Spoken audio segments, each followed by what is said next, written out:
Adding legs to a box can greatly increase its wow factor, making it appear much more elegant than just a simple box sitting flat on a surface.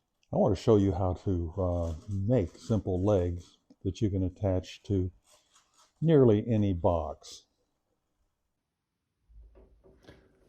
I want to put some legs on this little walnut and spalted maple box, so they'll get it to stand up about that high, and the little legs will make it distinctive. And so what I've done is I cut a piece of walnut, and you can see I cut it at a 45-degree angle and then cut it into short pieces. And so those short pieces, I take them and I glue them together. I take them and I lay them together like that, hold them down, apply tape.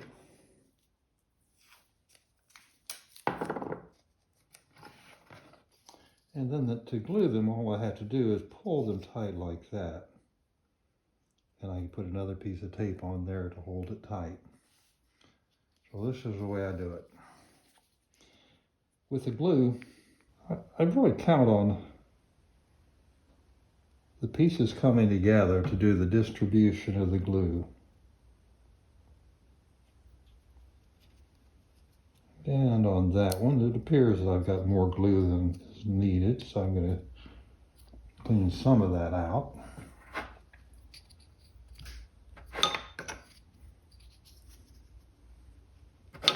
And still that little bit there, a little too much.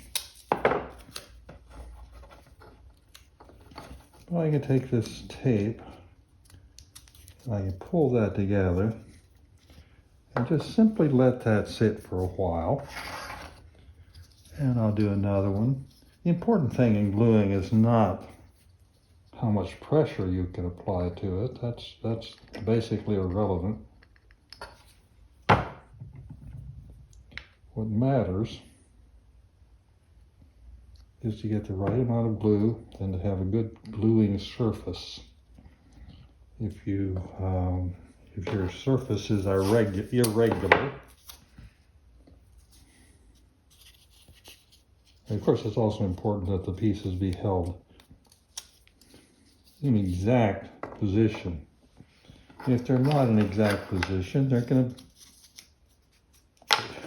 be in an inexact position.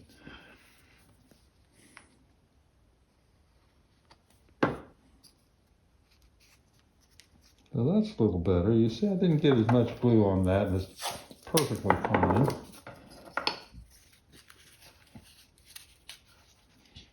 But you learn about glue, how much to apply.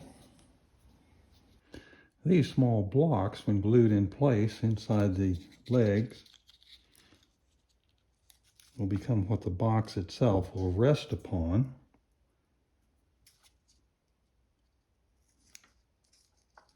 And of course, a lot of shaping will be done before it's actually attached to the box.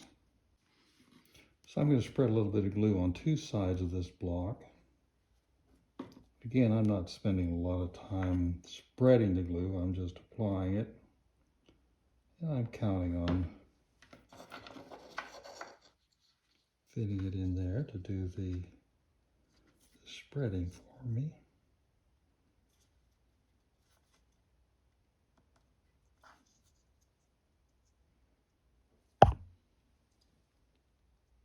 So secure that I have a good fit, I'm simply going to let that rest a while.